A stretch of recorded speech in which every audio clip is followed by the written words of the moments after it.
All right, we are rolling. We got a special guest today, Olympic gold medalist, six-time world champion indoors and outdoors, indoor world record holder, hasn't lost an indoor race since 2014. I think that's one of the craziest ones.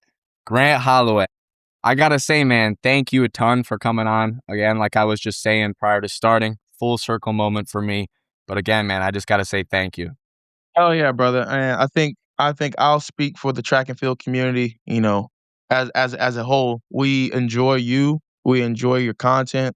We enjoy you not only like putting out not only really putting out content because that's what literally social media is now, but putting out good content that people can learn from. I know coaches, so I know one of my best friends, my strength coach, we watch and try to figure out videos that you put out and how we can implement that in the weight room. So like I said, from the whole track and field community, man, thank you so much. And means a lot. Thank you. So, for those watching this that somehow, some way don't know who you are, I'm curious myself. Give us a little quick background, how you got into track and field and how long you've been doing this. Yeah, so I was just same like it's the same thing as anybody else. I had a dream and an aspiration to be, a champion. Didn't know what a champion meant when I first started. I don't know if that was club. I don't know if that was, high school, collegiate, pro. But I had this same dream as everybody else that I wanted to just be great. And after that, I remember watching myself in 2008, watching Usain Bolt go across that finish line in Beijing, and I was like, I kind of want to do that same thing. And with that being said, along the way, I had building blocks to that success. Becoming really starting off at the high school level, becoming a state champion, from a state champion becoming a national champion, indoors and out, and then from there going to the collegiate ranks where I went to University of Florida under Mike Holloway, fucking phenomenal coach. Love him with every ounce and soul of my body. And from there we rewrote the history books together. Everybody just says like you did this. I was like, nah, I had to put together a team, and he was at the focal point of it. He's basically like I like to use an analogy like it was like he was running like the point guard for me. And with him, he kind of just directed me. He was always assisting me and certain things like that. And along the way, I built together this phenomenal team just over the years. And I just feel like really once I got into college, from 2017 was my freshman year at Florida to really 2024. I think I think that was probably one of the best, runs that I've ever witnessed for from a collegiate athlete transitioning to the pros. Um, but yeah, man, I had that same dream and aspiration as everybody else. And when I was growing up, we didn't have social media like the way it is now. So to have all these tips and tricks and have everybody out there, I think that, speaks volume as well. But, I just had a dream and an aspiration just to be a champion. I didn't know what that was, but, 16 years later, after watching, Usain Bolt do his thing, and I showed up in 2024 to do my same thing in Paris. And, that was just kind of like the building blocks to success. I know I faltered a little bit, with the 2025 season, but every champion has his ups and downs and his dips and flows. So I know I can't wait to get back out there. Yeah, man. Awesome. So, I've been love seeing it myself, man. Just seeing you go through all those years. I remember watching you and Daniel Roberts. That's my guy. That's my guy. Yeah, you guys were neck and neck for a while in college. So, yeah. So taking it back, coming out of high school, you had to choose between University of Florida and Georgia to play football. Is that correct? Yeah. Yeah. So what made you choose track and field over football? Oh man, the main reason was I'm not a team player. Like I can sit here and tell you that to your face. So I remember one time we was playing high school ball. I think we were playing either can't remember at the Kings Ford or Nansemond River, one of the schools in the district where I'm from, and I had like one catch for like 10 yards, but then we ended up winning by like 2 or 3 touchdowns. And I was pissed off because I'm like, yo, like I'm trying to get mine. Like, forget everybody else. I'm trying to get my stats up. And it was just one of the things I realized at that point I wasn't the best team player. And then yeah, at the time, nobody really knows this, but myself, Noah Lyles, Josephus Lyles, Jamari Ward, he was one of the top long jumpers coming out of I think he was New York. I don't know where Jamari was from, but he was jumping 26. feet at the age of what, 14, 15, 16 years old. Back then that was far. Now, right now, it's nothing. Everybody, that's chump change. But us four was committed to go to the University of Florida. And then obviously the Lyles brothers, they all turned pro out of high school, and then Jamar ended up decommitting to go to Missouri. So it was just me, which I was still fine with because we still had a talented class coming in. But yeah, I chose Florida, man, and it's just one of those things in my head. It was two things. I wanted to be around other greats, and between Caleb Dressel, Ryan Lochte, Marquise Dindy, another Bowerman winner for track and field. For those who don't know, Caleb Dressel, Olympic swimmer, five-time Olympic gold medalist. Ryan Lochte was part of the era with Michael Phelps, world record in the IM, short course, all the good stuff. We had there was just everybody, everywhere you turned around, it was just like great people. And I just wanted to be around that. And Coach Holloway came to my house in good old Chesapeake, Virginia. Shouts out this 757. And basically, he just said, like, yo, I can promise you two things. I can promise you that if you don't go to Georgia and you don't play football, you'll be able to walk in 30 years. And then also, I promise you that you can be a better man when you leave here. He said everything else, I can't promise you, you're going to be a national championship. Can't promise you can do all these other things, which I ended up doing. But like the two things that he really was concerned about was just making me a better man, just to send me out into society. And you know, 10 years later, I've been in the universe. I've been here in Gainesville at the University of Florida, just training and obviously just being mentored to some of the Gators coming up. All those things that he promised me were true. So I just think it was just one of those things where it was like I'm very, very happy and very, very blessed. Not only to have Coach Holloway in my corner, but to meet some dope people along the way. You know, my head trainer or my head physician, Carlos Sessler, I ended up meeting him through another friend. He has his team that works tremendously hard with everything going on. And I ended up starting to do Pilates. So I met this dope lady named Shannon Foley. She takes care of me. And then ended up meeting the sports chiropractor here at the University of Florida. His name was David West. So it's just so many people that have helped me get to this point. And it's only up to me, and it really to give them their flowers, because I know at the end of it, I wouldn't be Grant Holloway without the people behind the scenes. You know what I mean? So it's just like kind of like I'm the quarterback, or I'm like, let's use the Super Bowl. I'm Sam Darnold, or I'm Kenneth Walker. But without that offensive line, none of this is possible. Yeah. Yeah, man. Totally. One thing that caught my attention, you mentioned Noah Lyles was supposed to go to Florida with you.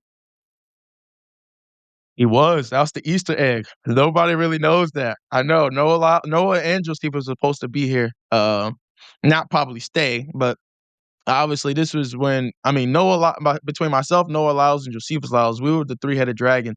That was, we were the top three recruits in that 2016 recruiting class, and nobody would be able to stop us. I mean, at that time, I don't remember what we were running at 300, but myself, Noah, and Josephus, I think we were all ranked in the top 5 in the 300. We were all ranked in the top 5 within the 55. Noah dominated the 200. I dominated the hurdles. Josephus at the time, he was I think in the top 5, top 3 for the 400. So we had all bases covered, and I think I was in the top, maybe top 8, top 10 at least for the long jump. So like we had at least I remember we looking it up at one point and it was like, yo, we got to be able just to make up 20 points in order just to Florida had just won the national title. So we're like, all right, if we can find a way to make up 20 points between, I think it was like 5 or 6 of us in the recruiting class. We had like a dope recruiting class that year. I think we ended up winning anyway, without Noah and Josephus, but it was just one of those things. It's just like that was the Easter egg that nobody really knows about. Like Noah and Josephus is supposed to be there. So, you did a ton of different events in college, and a lot of people don't know you were a 60-meter indoor NCAA champion. So you were bound 60 hurdles, the 60, long jump, 4x4, 300, all this stuff. And I myself, I would get frustrated doing the long jump, hurdles, and 4x1, just those events, because they're at like similar times, especially like the 60. I would always ask, put me in the open 60, but like the meet scheduling, they're right after each other. So my question for you, I've always wondered this: how the hell did you balance all that out and still perform at a high level and everything? Because that's super impressive. Yeah, it's just one of those things, man. I hate to sound like boring when I say this, but it's just preparation. Yeah. Coach Holloway and the University of Florida staff that we had and that really that 2019 year was all about preparation. I think I could have prepared more in other events at that time. I felt like I underperformed in the long jump. I kind of let my team down, at a certain point. But it's like when you juggling so much and you understand what's at stake, you kind of gotta be smart. So it's like at the indoor championships that were in Birmingham, if you look at the stats, I only took 3 jumps. And then within that 3 jumps, I wanna say I jumped 802 or 8 meters or 798. It was within like everything was within 2. And I left with 3 jumps. I had to go hurdle, and then I had to go run the 60. Yeah. So, like, literally, my coach Holloway and Nick Peterson, the jumps coach here at the University of Florida, was like, "Yo, we can only get 3 jumps, so we gotta get on the board. We gotta figure it out."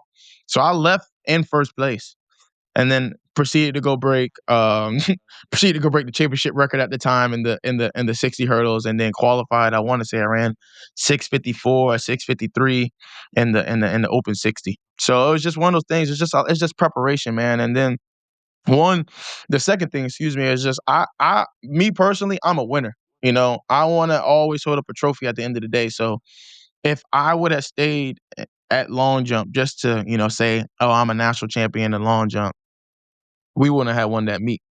I had to spread myself out. Like if it's like, all right, cool. Let me go get let me go get what is that, 10-8. Let me go get 6 points here, and then let me go double back and get 20 here. That's 26 points. At Yeah. that point, 40 points will win the national championship at an indoor meet at least.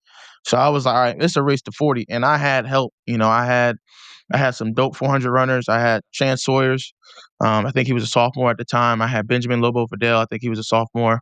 We were stacked in the sprints that year with Ryan Clark, and Hakeem Sonny Brown. I think we had 3 in that final. So like we were stacked across the board. And it was just one of the things like as a leader and as a captain on that team, it was like, all right, I gotta lead by example and I just gotta prepare, and it's the same thing for outdoors. I felt like I underprepared or I underperformed in the long jump, but we still had a chance.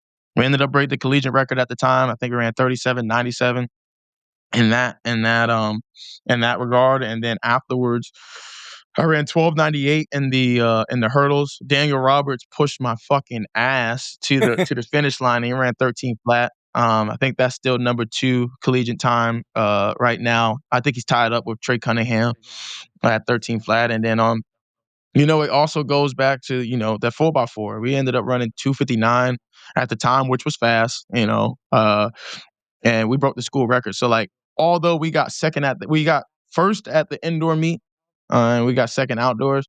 Although we got second, it's just I led by example.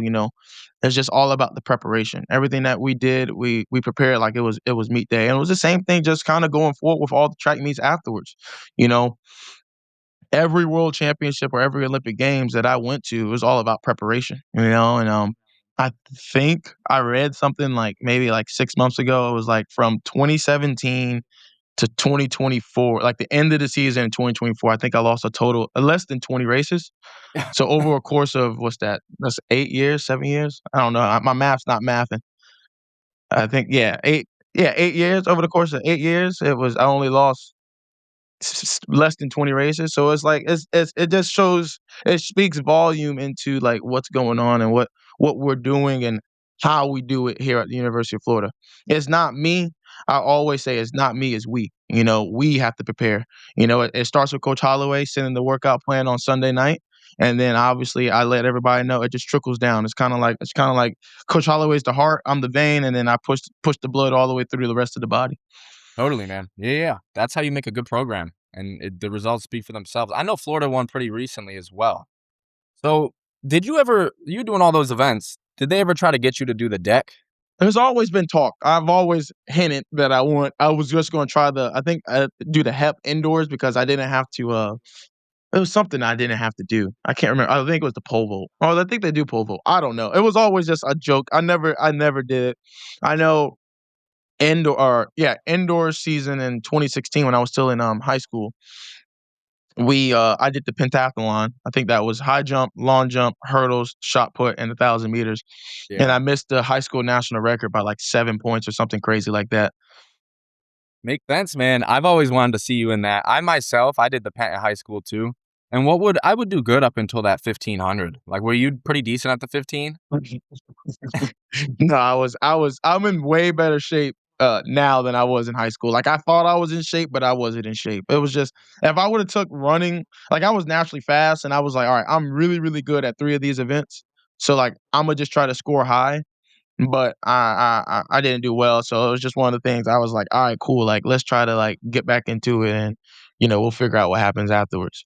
Yeah, yeah, yeah. So fast forward a couple years, your time at Florida, you went on to become a world champion in the 110 hurdles at the age of only 21 years old. So walk us through that meet a little bit. How were you feeling going into it? How did it go in terms of execution, going through prelims, finals, etc.? And then when you crossed that finish line, how did it feel to become a world champion? Yeah, man. That's still to this day my second favorite world championship. See, if you know the history behind it, I went in a little slump like right before that world championship. Like it was just like I had did the whole collegiate season. I had ran January to October basically.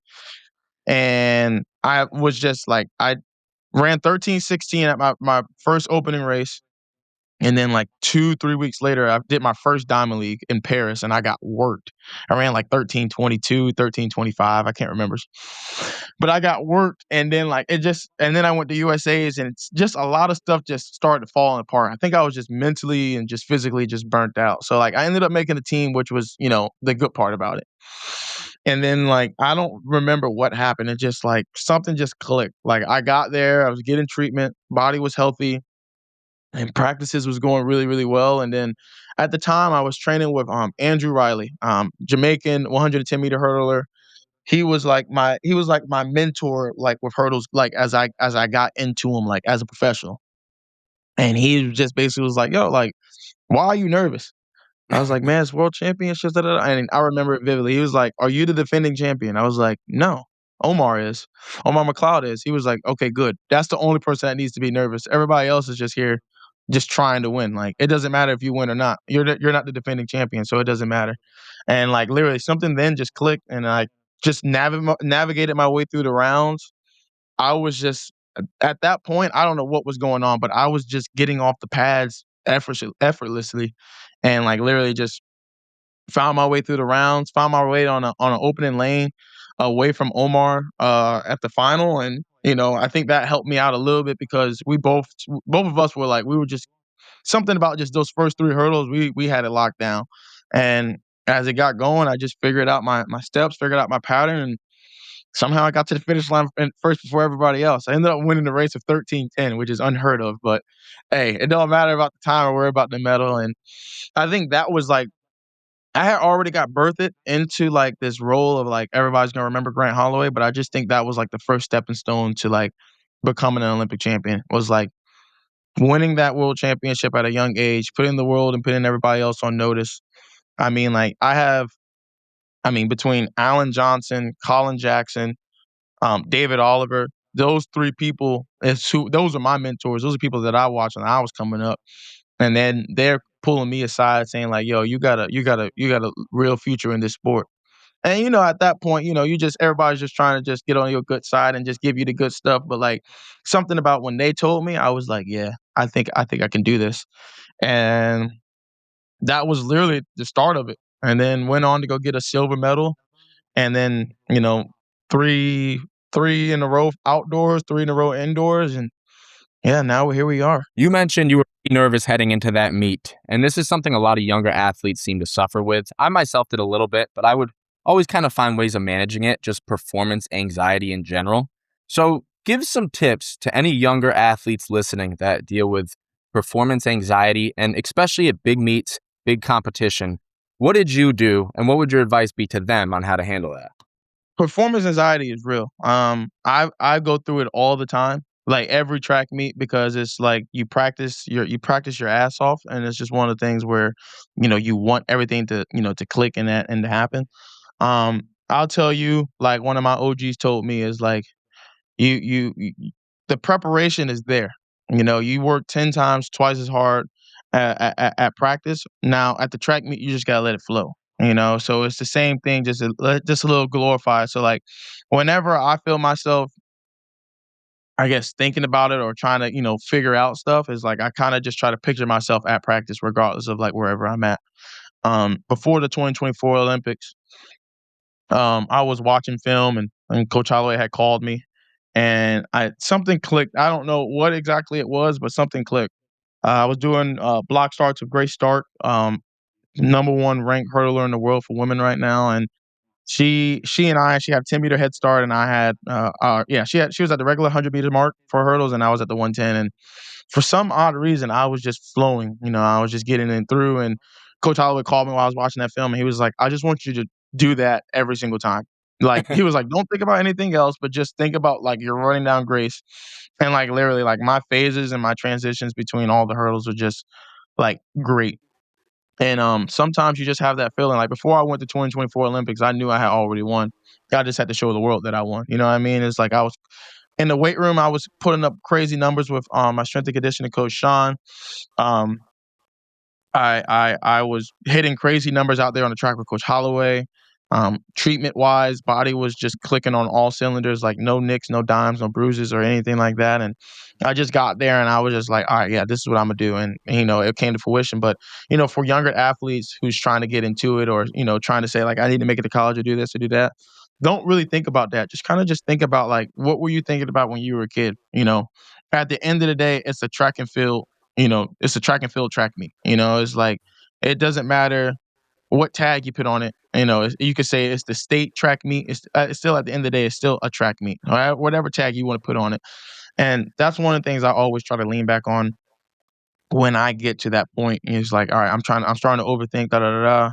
It's like at the end of the day, it's still a track meet, and it's Yeah. going to be 5 hurdles. It's going to be 10 hurdles.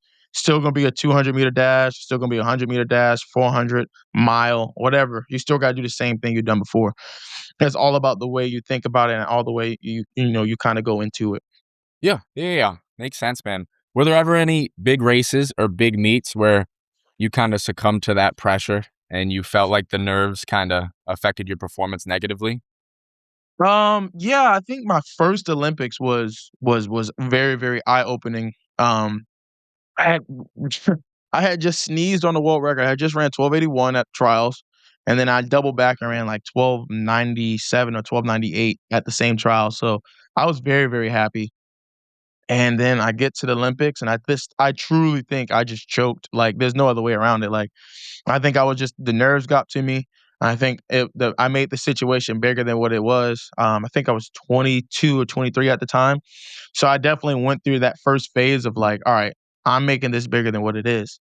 And I think that was like, there was no other reason. I ran a horrible race, and Hansel Parchment ran an amazing race. He ran the race that he needed to run when it mattered. And my hat always goes off to him. It's like people want to ask me what went wrong with my race instead of asking him what went right in his. So I think definitely my first Olympics, I went through that, like making it bigger than what it was, performance anxiety, just straight like nerves.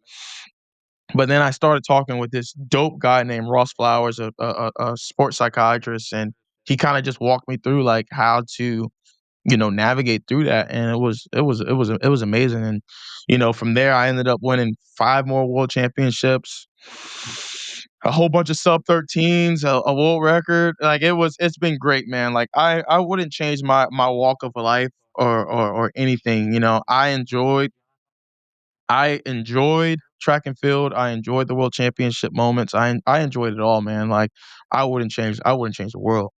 Yeah. Yeah. Yeah. So making that transition from college to then being a professional, what did you notice were some of the biggest challenges for you, if there were even any, or like the main differences in a sense? Yeah, the biggest challenge is it's no longer a team event. You're no longer under the University of Florida. Yeah.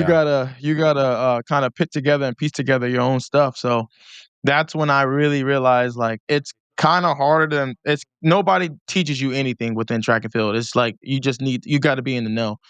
And, that's one of the things that, my past mentors have taught me. Karan Clement, 400-meter gold medalist in 2016 for 400 hurdles, excuse me. Um, Eric Futch was a big team captain for us here at the University of Florida. But I just kinda just followed everybody's lead, and like I said, I mentioned Marquise Dendy, but, like, I kinda just followed everybody's lead, and, I hate to say they did a lot of things wrong, but I'm thankful that they did a lot of things wrong because that taught me, what I needed to do, you know what I mean? So it's like, the biggest thing is that transition is you don't have you have the school, but you don't have the school no more. Mhm. So with that being said, like you can still use the facilities, you can still, use whatever if your school allows. This is my experience, but like deep down inside, you don't have that. So it was just one of the things, man, where it's like that's where like my team, really, really started to come into place. Like I leaned on Coach Holloway, but then like outside of that, I had to figure out my treatment schedule. I had to figure out, physical therapy. I had to figure out, all right, if I have anything that goes wrong, I need a doctor, on the snap of a finger. Like, we got to get this looked at like ASAP. And I want to say I did a fantastic job assembling. I like to call us the Avengers. I feel like we, I feel like I did a great job assembling the Avengers, especially going into the 2024 season. Like, I felt like really like at the end of 2022, something clicked all the way through the end of 2024. And I think that was like that phase where it was like, all right, I'm in that, as they like to say now, I'm in that flow state and everything was just going the way it was supposed to go. Of course, you're gonna have some days that just suck and you're gonna have some days that's just really, really great. But I'm very thankful for the walk that I've done. I'm very thankful for the walk that other people have done with me. And I'm very thankful because without them, without those people I named at the very beginning of this podcast, I don't think I would have made it Yeah. Yeah, mentally, man. physically, or emotionally. Yeah. So speaking of mentally, physically, like specifically professional track and field, it's such a long season. Like you guys go until like September. And I was curious because this is something, it's such a stressful sport. And I was curious how you would always manage the stress, again, both mentally and physically, of a really long season. Yeah, for me, like I said, I'm very unorthodox, so I suggest nobody follows my my pattern. But I love the golf. I love to drink wine. When my biggest thing was, especially going into the Olympics this past year, is when track and field is done, it's like a light switch. You switch it off. When it's time for track and field, you switch it on. I had to be able to decipher both of them. And that was like the biggest thing for me is like, if it's track and field time, hey, we're 110% in. If it's not, get away from it. Don't burn yourself out. Go do something that, makes you smile, that makes you enjoy life. And I think that was the biggest thing. Like I was playing 9 holes, give or take. If it wasn't putt putt or if it wasn't in the golf simulator, I was just always just working on my swing. And I think that was the biggest thing. Like obviously as we got closer and deeper into the championship season, I slowly like stopped playing golf so I could protect my back and my knees, and it was more so just rest. But I love doing that stuff, and I'm part of like a little wine club here in Gainesville, so I was going to wine tastings, and rest in peace to my man Ed, but he was showing me some good stuff, and I think that was the biggest thing. It was like I've always been able to separate both of them. Now, granted, I think a lot of that stuff shifted after the Olympics. I think that's what I kinda went into, like, last year was, like, I truly like, I cared, but, like, at that point, like, my main goal was done, and I think that was the biggest thing is, like, I was very in denial with myself and, like, I wasn't real with what was going on, like, with my emotions and everything. Like, I was saying one thing, but I was thinking a different one. And Mhm. I think that's the biggest thing is like, for me, I always wanted to be an Olympic champion. Like, I never really even said nothing about a world title or making money or doing this or doing that. That's never been my character. Like, my only thing in life that I truly wanted to do was be an Olympic champion. Now, along the way, did I do some pretty dope things? Absolutely. But I just wanted to be an Olympic champion. And I think that was the reason why I struggled so bad last year. Is like, I did have some injuries, but I don't think those injuries played a huge role more than my mental game. And I think that was like the biggest thing. It was like I did have a knee injury. I think that played a small role, but it didn't play a huge role like my mind and everything like that, you know? So, fast forward a couple years, 2024 Paris Olympics. No one more deserving than you to have happen what happened. So, you crossed the line, you look, you left, right. No one's there with you. What's going through your head in that exact moment? What were the emotions like? What were you thinking? How were you feeling? Yeah.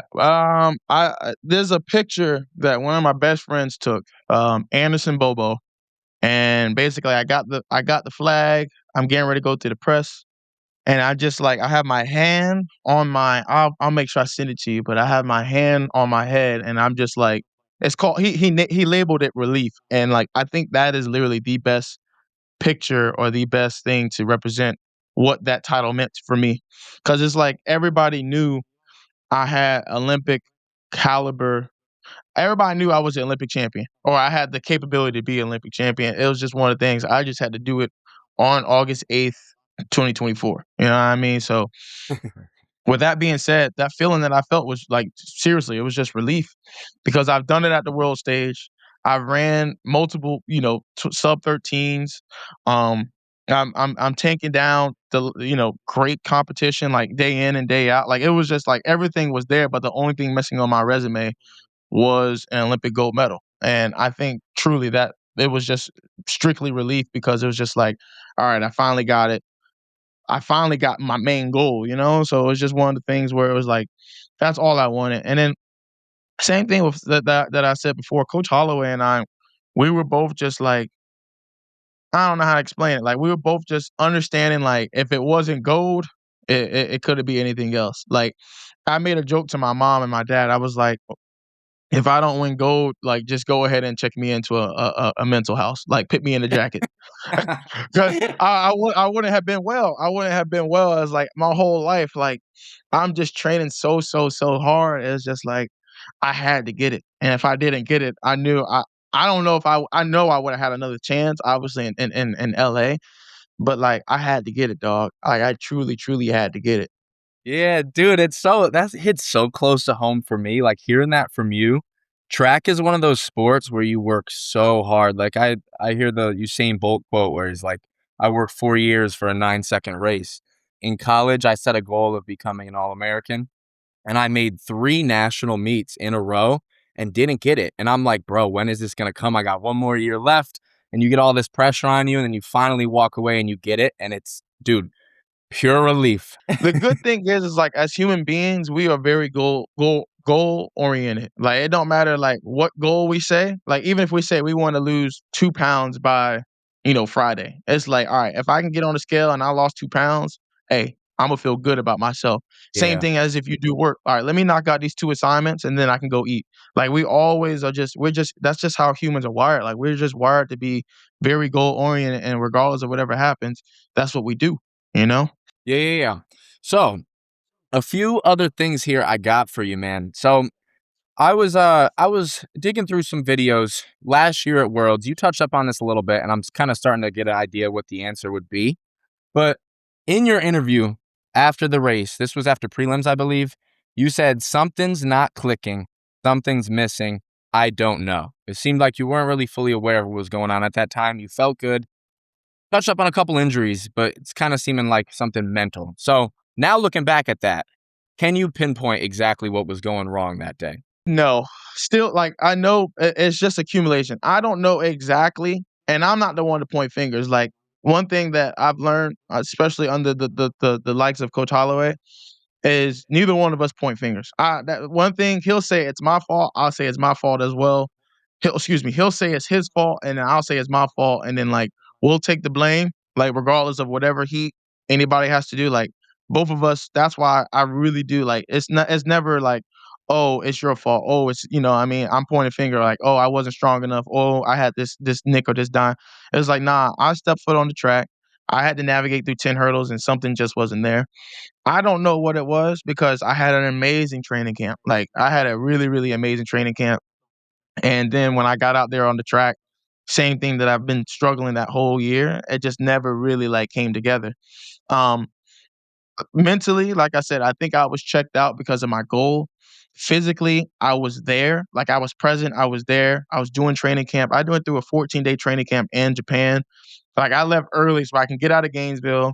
Let's get to work. I got 14 days regardless. Like, if I can't figure out in 14 days, like, hey, I can't figure it out. But I just never really it just never really clicked. I don't know. And it's like one of those things where it's like, I'm the CEO of Grant Holloway, corporation or whatever, my brand, and I'm not going to point fingers at nobody. Mentally, I don't think I was there, like I said before, um, just because of the Olympics. But then physically, like I think I was present and I was there, and I just thought out of my God given talent, I would be able just to kind of like navigate my way through. But at the end of the day, between Cordell Tinch, Orlando Bennett, and Tyler Mason, they ran a great race, regardless of whoever was supposed to win or who was there. They showed up when it mattered most. And, for me, I'm very, very happy for Cordell because with his first world championship in 2023, he didn't make the cut. A lot of people don't know that. He was in the semifinal with me. So he missed the cut, I think, by two or three people. And then in 2024, he ran 13-0 and still missed the team. So like he's had a lot of bad breaks. So for him to go to a world championship, especially in Japan where the travel's tough for us, and actually navigate through those rounds and to bring back gold to USA, I can't be happier.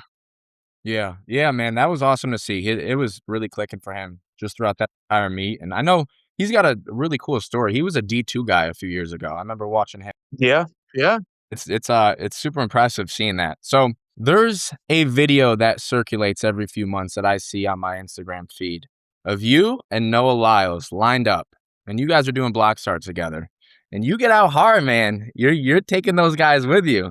So the world wants to know, is there going to be a time where we see Grant Holloway in either an open 60 or an open 100? That's the goal. Dealing with a couple injuries right now, man. Like it ain't yes, to answer your question. Simply yes. Like I've always been one of the ones, especially at the Indoor World Championship. At my first, no, yeah, my first World Championship, I did block starts with Christian Coleman to the first hurdle, and like I always like going against our top USA guy because that lets me know, all right, if I'm really getting out the blocks and these cats are running 6'5" or 6'4", at that time Christian Coleman had ran I think 6:42 or 6:44 for silver. Like that's absolutely insane. Like if I'm doing that, like I know I'm getting off the pads well. And it was just one of the things where that year Noah was absolutely like cooking. I don't know where Christian was because I want to do block starts again with Christian, but I couldn't find him. So I had found Coach Lance Brumman, Noah's coach, and I was like, "When y'all going again?" And he was like, "We're probably going in about like 3-4 minutes." I was like, "All right, bet I'm going." And Lance kind of chuckled because I think he knew what I was up to. And me and Lance's relationship, like he's like one of my best friends, especially on this track and field circuit. He always picks me up when I'm down, and he always puts me down when I'm up. Like even kill, great guy. So we lined up. Obviously, Noah's he ran 6:45 that year. So regardless, it doesn't matter if he's getting out the blocks or not. Noah's cooking. And yeah, I did that, and I truly, truly didn't know. Like I knew people were gonna record, but I didn't know it was gonna circulate like the way it did. And yeah, I felt really, really good. That was the 2024 season, so I ended up running at that meet. I ran 7:29, and then translated that out to 12:86. So like it all worked itself out perfectly. But yeah, man, I'm excited to run an open vent. Like I want to so bad. I just gotta make sure my body's healthy and everything's going well in training, and be Yeah, able to convince Coach Holloway just be like, yo, let's just do one meet indoors and then one meet outdoors, and then let's get back to the hurdles. totally, man. Yeah, I'm excited to see that myself. I know you got that open sprint speed. So, one last question I got for you, and this is kind of a loaded question, so take your time. If looking back, you had to give one piece of advice to your younger self, what is, you think, the biggest piece of advice that you would tell yourself? Yeah, that's a good question, brother. Honestly, I would say just stay true to yourself. Don't let others, persuade your decision. Don't let others kind of dictate where you want to go, you got to be a leader and not a follower. And one of the big things for me, it was like when I first started this journey, as I said before, I just wanted to be an Olympic champion. I didn't really care about the money. I didn't really care about the people I was going to meet along the way. And I truly didn't care about what relationships I ended along the way. Like that, my only goal at the time was to be an Olympic champion. I did that, man. So like I would just say, stay true to yourself, and whatever your goal is, don't stop until you get there, and don't be one of the ones saying like, "Oh, I don't know if I can." Like, bro, dream big. Like, who cares? If you aim for the sky, guess what? You're gonna fall on the ground regardless. Like, you're gonna be on the ground regardless. So, I'll just say, stay true to yourself, aim big, and always. This is the real one. Like, have fun with what you're doing. If you're not having fun, or like you find that inkling of like, man, I don't know, like go ahead, like just be real with yourself. And that's the main thing that I kind of try to tell like, the Gators here at the university is like, you got to be able to have fun with, you got to be able to come out to practice every single day saying like, damn, I get to instead of I got to. You know what I mean? It's like we in this blessed situation, regardless of like where we're at in the world, is like we get to go to a 4-year university, get some of the best treatment here. I mean, I'm always gonna be biased towards the Gators. Like, I know all these other programs say they got the best, but like, I genuinely would say like at the University of Florida, we have the best support staff, the best training staff, the best coaches.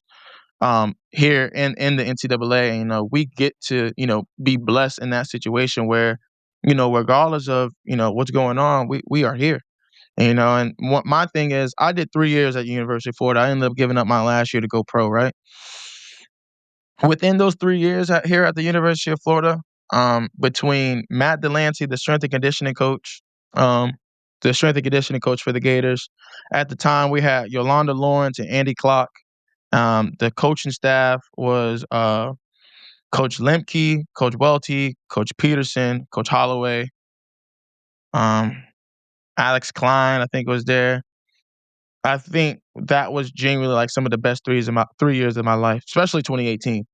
2018, I was literally like just having like when I tell you I was having fun at college, like I ain't want to leave the campus. It was just like 24/7. Like we're training hard, we're partying hard, and we winning championships. Like there was no other way around it. I'm just gonna call a spade a spade. It's really what it was. But I was so just blessed, and like it all hit me like I get to go to University of Florida, become a better person, become a better athlete, get a top 5, top 10 education in the world. I have no worries. So it's like, change that mindset to I have to I get to. I get to go to the weight room. I get to go to the treatment room. I get to go out on the track. I get to do block starts today. I get to run those repeat 500s. Like just stuff like that, man. Just change the mindset and just be thankful, because you could be flipping patties at McDonald's, or you could be loading trash up in the local neighborhood. Like it's so many things that you could be doing that you don't want to do. But like you're here at the University of Florida, man, like just change that mindset and be happy. Yeah, man. I gotta say, I cannot thank you enough for taking the time to do this with me today. Ton of great info here, man. Truly an honor. So, full circle moment for me. I gotta thank you, man. So, for anybody listening, where can people find you? Social medias, etc. Yeah. My social media is same on both platforms, man. Flamingo, two A's, two O's, and an underscore to how to spell it, man. But even if you don't follow me, like, hey, just have fun, enjoy yourself, put some talk ticks out, and see what the rest of the world has to offer, man. But just stay true to yourself, dog. I love it. Awesome, brother. I appreciate it. So, for those listening, stay tuned for next week's episode. I hope you guys enjoyed this. We had a little bit of technical difficulties along the way, but I'm going to make sure this is nice and clean when it gets edited. So, thanks again, guys. Stay tuned again for next week.